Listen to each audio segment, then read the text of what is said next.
an honor tonight that we're going to be speaking with Dr. Peter Rios, and this is going to be an amazing interview.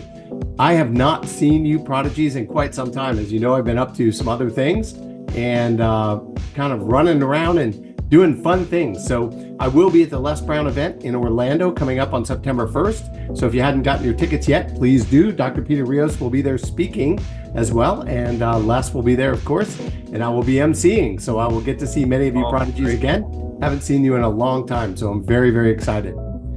So I want to give you kind of an interview with Dr. Peter Rios and give you an idea of who he is, who we're dealing with, and why we're so excited to have him with us tonight and why you will benefit from this so much. So Dr. Peter Rios, he's a renowned bilingual speaker, author, and leadership coach, and he's lectured at Pennsylvania State University, Colorado State, and the Pacific School of Religion. Peter is consulted across organizational leadership issues at Harvard University, the Lilly Endowment, and the Department of Veteran Affairs. From death to life, and from growing up in the projects, to serving some of the most prestigious institutions and completing 2 doctoral degrees. He's a PhD twice, y'all.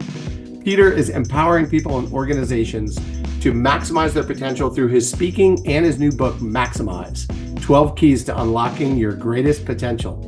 Dr. Peter Rios, thank you for joining us. Oh, thank you, Michael, for having me. So excited to be here with all the prodigies and everyone in the Les Brown Network. Much love. Great to have you. I looked at your bio, but I also looked at your website and some of your videos, and you tell an amazing story of a young man named John that has a great surprise ending. I love it. So prodigies, if you haven't checked that out, make sure you go to his website and we'll share that information with you later, but you definitely don't want to miss this story. It's really good. Dr. Peter is a great storyteller. So Peter, I saw that video and I wanted to talk about it a little bit. And you shared this amazing story of struggle and overcoming this amazing resilience story. And I would love to hear where you came from, how you came up, and how you came to be where you are now. Well, thank you, Michael, again for having me. I really appreciate it. Like you mentioned in my intro, I grew up in the projects in New York.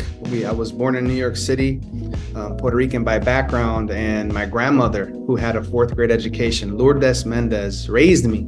And she also raised 2 of my younger cousins. So we grew up, in New York, and we ended up moving upstate to Western New York, a little bit slower pace out there, but a lot colder. And all of you folks who are in the cold, I feel you. I know the struggle is real. Grew up in knee deep in the Spanish speaking community, faith community, not much in terms of materials or extracurricular activities, but definitely my grandmother was instrumental in having a foundation of faith and resilience. Like you said, I get that from my grandmother, man. Somebody who had a 4th grade education, who migrated from Puerto Rico to New York, didn't know the language, raised her kids, raised us. And she always, you talked about the video of Joey, she always told us, you got to have faith, even if no one else believes in you. And so I've taken that, I've struggled, as you mentioned, I haven't always had 2 doctoral degrees. It's kind of weird, and I did miserable in school growing up, if my English teacher were to know that I wrote this book, she would probably go crazy. Like, how did you write that book out of all my students, But I'm a testament, man, that, if you continue at it little by little, right? My favorite book talks about never despise small beginnings. And so I know you know what I'm saying. It's like, you just got to keep at it. You just got to keep putting in the work and keep knocking on doors. And I always talk about, if your hands get hurt, use your head, whatever you got to use to open that door, And that's kind of been the story, of adopting those foundational principles of grit, of resilience, of determination, of course, having ambition to want to do more, to be more, to serve more. And we're here, we're here now. And, I failed community college miserably.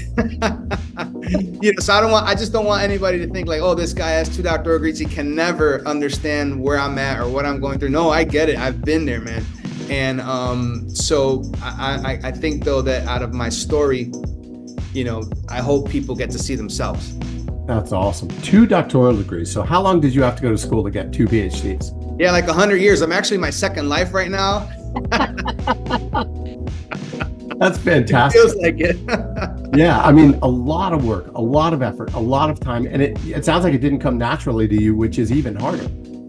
Correct. It's getting tutoring. I'm really big at if you need help, get it, seek it, humble yourself. And Les Brown always talks about being hungry. Well, I was hungry and I am hungry. And so I hope that folks, prodigies that are listening to us, that you're in this community because you are hungry and you want to do more and be more. So we salute you.